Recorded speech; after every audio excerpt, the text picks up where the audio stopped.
স্মৃতির চিলেকোঠা গল্পবাস্তের আড্ডাখানাতে আজ আপনারা শুনবেন নন্টে ফন্টের গল্প। গল্পের নাম কড়া পাকের সন্দেশ। একদিন সন্দেশের বাক্স হাতে নিয়ে নন্টে ফন্টে ঘর থেকে বেরোচ্ছে।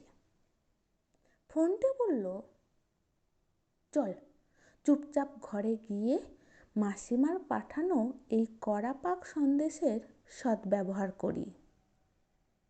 বাইরে হঠাৎ কেলটুকে দেখতে পেয়ে নন্টেকে বলল, দাঁড়িয়ে থাক, কেলটু ঘোরাঘুরি করছে। ও দেখে ফেললে পুরো বাক্সটাই হাতিয়ে নেবে, তাই ওকে আটকাবার একটা ফন্দি বের করেছি। তুই বাক্সটা আমাকে দে, আমি চোরকুঠুরিতে নেমে মই দিয়ে উপরে উঠে যাব, আর আমার পেছনে কেলটু ঢুকলেই তুই কুঠুরির দরজা বাইরে থেকে বন্ধ করে দিবি। এরপর কথা মতো ফন্টে সন্দেশের বাক্স নিয়ে দৌড় লাগালো। এদিকে ফন্টেকে সন্দেশের বাক্স হাতে দরজা দিয়ে ঢুকতে দেখে কেলটু বলল, এ কি? মনে হচ্ছে ফন্টে সন্দেশের বাক্স নিয়ে চোরকুঠুরিতে ঢুকছে চুপচাপ আয়েস করে সন্দেশ ছাঁটাবে বলে, আর নন্টেটা বোধ হয় ভেতরেই আছে। চোরকুঠুরিতে ঢুকে কেলটু দেখল ফন্টে সিঁড়ি দিয়ে উপরে উঠে চোরকুঠুরির ঢাকনা খুলে বেরিয়ে যাচ্ছে।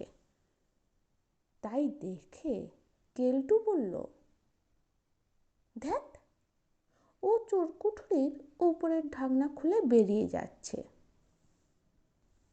ওদিকে ফন্টে উপরে উঠতে নন্টে দৌড়ে এসে খবর দিল, দরজা আটকে দিয়েছি ফন্টে। তাই শুনে ফন্টে বলল, আমিও এই দরজার ছিটকিনি আটকে দিলুম। কেলটু এবার চোরকুঠুরির ফাঁদে আটক। আরও নিশ্চিত হবার জন্যে এই জঞ্জাল ভর্তি ভারী ডাস্টবিনটা দরজার ওপর বসিয়ে দিই বলে একটা ডাস্টবিন চোরকুঠুরির ওপরের দরজায় বসিয়ে দিল। এদিকে নিচ থেকে কেলটু চেঁচাতে লাগলো, শিগগির আমাকে বের হতে দে। এরপর একটা করাত জোগাড় করে কেলটু বলল, আমি একটা ছোট করাত পেয়েছি, ছিটকিনি সমেত আমি কেটে ফেলতে পারি। এই বলেই করাত নিয়ে সিঁড়ি দিয়ে উপরে উঠে দরজা কাটতে শুরু করলো। যা, করাতটা ভেঙে গেল। করাত ভেঙে গেল তো কি হয়েছে, কোনো ব্যাপার না। এরপর একটা গাছের গুঁড়ি নিয়ে দৌড়তে দৌড়তে কেলটু বলল, ছিটকিনির চারপাশে অর্ধেক কাটতে পেরেছি, এবার মনে হয় এই গুঁড়িটা দিয়ে ঘা মেরে সবটা ভেঙে ফেলতে পারবো। ওদিকে উপরে স্যার ডাস্টবিনটাকে দেখতে পেয়ে ডাস্টবিনটার কাছে আস্তে আস্তে বললেন, কি মুশকিল, ডাস্টবিনটাকে কে এই দরজাটার উপর রাখলো? অমনি দৌড়াম, ডাস্টবিন উড়ে গিয়ে পড়ল স্যারের মাথায়।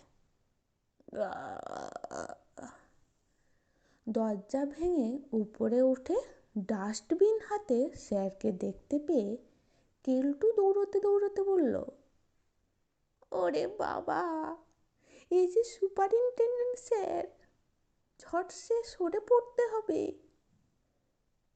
কেলটুকে পালাতে দেখে স্যার রাগে গড়গড় করতে করতে বললেন, আচ্ছা, এ তাহলে তোর কাজ, সরবার আগেই তোকে মরবার দাখিল করে ছাড়বো মরকট।